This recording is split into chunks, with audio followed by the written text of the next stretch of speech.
वो जो अभी हथकंडे अपना रहे हैं, लड़कियों को बदनाम करने के, कुछ भी बातें बोल रहे हैं, उनकी आईटी सेल भी कुछ भी अनाप शनाप करी। अभी भी हमारे पास में एक पिक्चर है जो मूव करके किसी को भी वहां पे खड़ा किया गया है, देखो कि ये लड़की आई है, और वो उनका नाम है श्रीकांत त्रिपाठी। वो ट्विटर पे है, ये जहां से भी हमें कोई मतलब नहीं है, लेकिन इस आदमी ने ट्वीट किया है तो वो हर तरीके से बदनाम करने की कोशिश कर रहे हैं। इससे आप एक चीज का अंदाजा लगा सकते हो कि महिलाओं के प्रति उनके मन में कितना सम्मान है। सुप्रीम कोर्ट ने भी बोल दिया है कि जो भी कंप्लेंट्स थी उनका नाम ओपनली नहीं लिया जाएगा या नहीं उजागर हो सकता। ना हमने अपनी तरफ से एक भी नाम बताया है कौन कंप्लेनेंट्स है, किसका नाम है। वो बंदा किसी भी लड़की का नाम लेके कुछ भी बोल रहा है तो उससे उसकी मानसिकता दिख रही है कि महिलाओं के प्रति उसके मन में कितना आदर और कितना सम्मान है। उसकी छोटी सोच वो दिखाई दे रही है सबको। आप लोगों के वो प्रश्न हाँ, एक और बात, बिल्कुल बिल्कुल बिल्कुल जी बिल्कुल, इस चीज का भी जवाब अभी हम दिल्ली पुलिस का हम बार बार कर रहे हैं कि हमें विश्वास नहीं है। 6 दिन बाद कंप्लेंट्स दिल्ली पुलिस ने की थी, अभी भी दिल्ली पुलिस लड़कियों के बयान दर्ज नहीं करी है। हर वो तरीके अपना रही है, बहाने करी है, कभी किसी को बीमार करी है। आज तो पूरे दिन से जवाब ही नहीं दे रहे हैं कि कब वो बयान दर्ज करेंगे और वो सब। तो दिल्ली पुलिस बिल्कुल अभी भी कोशिश करी है कि ये मामला जितना डिले हो सकता है, जितना इन खिलाड़ियों को तोड़ा जा सकता है मेंटली या फिजिकली, जो भी हम ब्रेक कर सकते हैं या लड़कियों को तोड़ सकते हैं पैसे से, पावर से, पोजीशन का इस्तेमाल करके, तो वो हर इतना टाइम उसको दे रही है कि वो अपना बचाव कर सके या हम पे दबाव बना सके, किसी भी खिलाड़ी पे दबाव बना के पीछे हटा सके। तो दिल्ली पुलिस का वही है कि वो अपना काम नहीं कर रही अभी भी हम सुप्रीम कोर्ट के ही आसरे हैं कि सुप्रीम कोर्ट शायद हमें इंसाफ दिलाए, शायद हम जिस चीज की लड़ाई लड़ रहे हैं, जिस मान सम्मान की लड़ाई लड़ रहे हैं वो हमें मिले। तो हाँ, एक और आज इंडिया टीवी से कोई उनका वो पूछे थे, उन्होंने सवाल पूछा तो इतने बौखला गए, इतना पागलों की तरह बिहेव कर रहे हैं। बहुत सारी गंदी बातें वो नेशनल टेलीविजन पे बोल रहे हैं। जो एक सभ्य व्यक्ति, जो एक सभ्य समाज से आता है, उसके मुंह से ऐसी बातें बोलना, तो आप समझ लीजिए उसकी मानसिकता किस लेवल पे उसकी मानसिकता है। जो नेशनल टेलीविजन पे 140 करोड़ देशवासियों के सामने ऐसी भाषा का प्रयोग कर सकता है, वो आदमी बंद कमरे में लड़कियों के साथ में किस लेवल तक करता होगा, आप अंदाजा लगा सकते हो बस।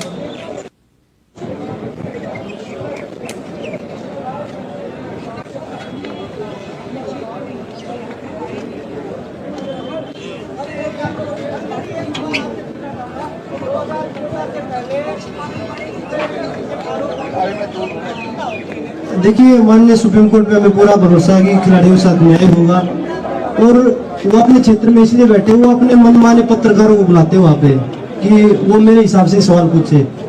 जैसे आज बता रहे एनडीटीवी का था, लाइक इंडिया टीवी था, तो उनके शो से वो छोड़ के भाग गए क्योंकि उन्होंने सच्चाई के साथ सवाल पूछे। तो मैं मीडिया के माध्यम से भी यही बोलूंगा कि वो दिल्ली में आगे प्रेस कॉन्फ्रेंस करें और सभी मीडिया कर्मी उनसे जैसे इंडिया टीवी ने सवाल पूछे हैं ऐसे ही आप पूछिए। सच्चाई का सामना थोड़े समय तक वो झूठ बोल सकते हैं, बार बार में वो झूठ नहीं बोल पाएंगे। वो बोल रहे ना कि खिलाड़ी बार बार में अपनी चीजें बदल रहे हैं, तो खिलाड़ी तो और भी बहुत सारे आएंगे। और वो बोल रहे थे ना कि भाई पहलवान नहीं है तो 4 पहलवान है। पहलवान यहाँ बहुत है, सारे पहलवान एक साथ खड़े हैं। हम नहीं चाहते कि कोई भी खिलाड़ी की ट्रेनिंग खराब हो, क्योंकि सामने एशियन गेम्स है, ओलंपिक क्वालिफाई है। उनका मकसद ये नहीं कि मैं फांसी पे लटक जाऊंगा और कंपटीशन होने दो, ये वो चीजें नहीं है। अगर वो सही में रेसलिंग की भलाई या रेसलिंग खिलाड़ियों की भलाई, हमारी भलाई चाह रहे हैं ना, आज भी वो बोल रहे हैं कि आप चले जाओ या कंपटीशन लड़ने दो, मैं फांसी पे चढ़ने को तैयार हूं, तो मेरा आप लोगों के माध्यम से एक रिक्वेस्ट रहेगा, अगर वो फेयर इन्वेस्टिगेशन चाहते हैं तो खुद पुलिस स्टेशन में जाएं, क्योंकि उनके ऊपर पोस्को एक्ट लगा है, नॉन बेलेबल ऑफेंस है, क्रिमिनल उनके ऊपर है। खुद पुलिस स्टेशन में जाए कि प्लीज मुझे गिरफ्तार करो, गिरफ्तार करने के बाद में इंटरोगेशन कीजिए। अगर उसमें कुछ भी नहीं निकलता है तो हम दोषी, लेकिन अगर वो चाहते हैं कि फेयर इन्वेस्टिगेशन करें और वो हर तरीके से सहयोग देना चाहते हैं, तो हमारे माध्यम से ये एक सहयोग वो देना चाहते हैं तो दे सकते हैं। उसके बाद में जो भी सच और झूठ निकल के आएगा वो तो पूरे देश के सामने ही होगा। लेकिन ये स्टार्टिंग से हमारी ये मांग है, हम हर दिन मांग नहीं बदल रहे हैं। फर्स्ट डे से हम यही बोल रहे हैं कि एफआईआर हो, पहले एफआईआर हो, उसके बाद में उनको गिरफ्तार करके इंटरोगेशन की जाए उसके बाद में सुप्रीम कोर्ट मानेंगे, जो भी उनकी आगे की कार्रवाई होगी तो वो हमको मान्य होगी। धन्यवाद। बाउट की बात है तो 2019 की बाउट आप निकाल दीजिए, मेरी वर्ल्ड चैंपियनशिप की सेमीफाइनल बाउट थी और ब्रजभूषण भी वहीं पे बैठे थे और उस बाउट में पूरी मतलब चीटिंग हुई है। उसके बावजूद ब्रजभूषण ने मेरे कोच को धमकाया कि आपने ऑब्जेक्शन क्यों किया। मैंने उनको बोला कि भाई मेरा कोच सही है, आप एक बार UWW से भी अपील करिए कि भाई आपने हमारे खिलाड़ियों के साथ चीटिंग की है। अगले दिन UWW ने इंडिया फेडरेशन से गलती मांगी कि हमसे गलती होगी, हम जो चीटिंग हुई है आगे खिलाड़ियों का ध्यान रखेंगे, किसी के साथ ऐसी गलती ना हो। और दूसरी बात बताऊं, वो बोल रहे हैं कि अभी इन बच्चों को नेशनल करवाने दो, हमें बच्चों का नुकसान हो रहा है, बच्चे टूर्नामेंट नहीं खेल पा रहे हैं, वो बोल रहे मुझे फांसी पर लटका दो। तो मैं आपको बताना चाहता हूँ, उन्होंने अभी 2-3 साल से एक टूर्नामेंट चालू किया है, open ranking series. Open ranking series का उन्होंने एक बच्चे के साथ 1025 रुपए उसका चार्ज है। उसमें अगर आप पार्टिसिपेट करोगे तो आपको 1025 रुपए देने पड़ेंगे। और उसके बावजूद बच्चा खुद ट्रेन की टिकट करवाता है या वो फ्लाइट में जाता है, खुद होटल का करता है, खुद खाने का करता है, बच्चों को कोई सुविधा नहीं मिलती। और वो मैं उनसे पूछना चाहता हूँ कि वो पैसे जाते कहाँ जो बच्चे देते हैं। एक वजन में 200-200 बच्चे लड़ते हैं, तो 30 वजन है हमारे, 10 लड़कियों के, 10 ग्रीको रोमन के और 10 फ्री स्टाइल के। तो वो पैसे जाते कहाँ से, बच्चे खुद ही रहते हैं, अपने होटल बुक खुद कराते हैं, वो खाते भी खुद है वो। और उसके बाद वो टूर्नामेंट खेल के उधर वापस आते, उसमें का कोई फायदा भी नहीं मिलता उन्हें। और रही बात बोले ओलंपिक के रूल बनाए थे हमने इसलिए खिलाड़ी प्रदर्शन कर रहे हैं, पहले तो ये रूल के खिलाफ है ही नहीं, ये तो सेक्सुअल हरासमेंट के खिलाफ है। और रूल की अगर मैं बताऊं आपको तो उन्होंने रूल बनाया है ओलंपिक के लिए कि जो खिलाड़ी ओलंपिक के लिए क्वालिफाई करके आएगा तो फेडरेशन का अगर मन करेगा ना तो उसकी ट्रायल होगी, बाकी सबकी ट्रायल नहीं होगी। तो ये तो उनके मन मर्जी ये रूल हो गए ना, ये तो ये रूल कहा हुआ है कि भाई सभी की ट्रायल होगी।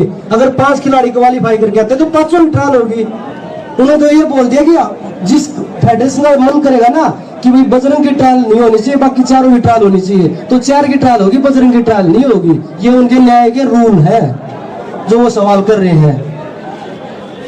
और ये उनकी वेबसाइट पे अवेलेबल है आज भी, अगर आप चेक करना चाहो तो आप निकाल लीजिएगा, हमारे पास भी अगर आप मांगोगे तो हम दे देंगे। ये उन्होंने बकायदा वेबसाइट पे डाला हुआ है कि ऐसे रूल है।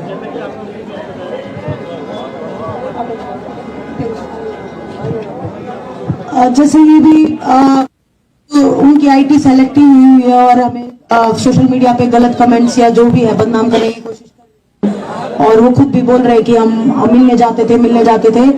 तो सबसे पहले बता दूं कि IOA का एक इलेक्शंस का कुछ था, मुझे को वहाँ बुलाया गया था, कुछ वोटिंग का सिस्टम था, तो वो कोई भी काम से बुलाते थे तो हम जाते थे और वहाँ की जो पिक्चर्स खिंच जाती थी वो ठीक है कि हम मिलने गए थे। और विनेश का भी सवाल उठा रहे, विनेश को मतलब अब से लेके 2 साल हो गए ब्रिजभूषण से मिले हुए। वो या तो ट्रायल्स के टाइम पे मिलती है जो वो आते हैं, नेशनल्स के टाइम पे, इंटरनेशनल कंपटीशन में, लेकिन ऐसे पर्सनली विनेश को 2 साल हो गए वहाँ गए हुए, फेडरेशन गए हुए। और ये सारे उनके क्वेश्चंस का आंसर है, जो कुछ भी बोल रहे हैं हमें हमारा मुद्दा भटकाने के लिए और हमें गलत साबित करने के लिए। वो बोल रहे हैं ना कि 10-15 दिन पहले भी मिले, विनेश अपने हस्बैंड के साथ आई थी, बजरंग लाया था, बजरंग मिला था, सीनियर नेशनल हुआ था, संगीता की मैच थी तभी नेशनल में ही उनसे मिला था, और मैं तो 2 साल से उनसे मिली ही नहीं हूँ। अगर किसी कंपटीशन में आ गया तो आ गया। वो बोल रहे हैं कि रेसलिंग फेडरेशन में आए थे, अगर रेसलिंग फेडरेशन में ब्रजभूषण से मिली ही नहीं हूँ। 2 साल तो मैं मिनिमम बता रही हूँ। मेरे को तो लास्ट टाइम याद आ रहा है 2018 में जब मेरी शादी हुई थी, तब उन्होंने बुलाया था खुद कि आप आए हो, मेरे को कुछ पेपर साइन करवाने थे, तब उन्होंने बुलाया था, तब हम उनसे मिले थे। अदरवाइज मेरे हस्बैंड तो पहले और लास्ट टाइम तभी उनसे मिले थे।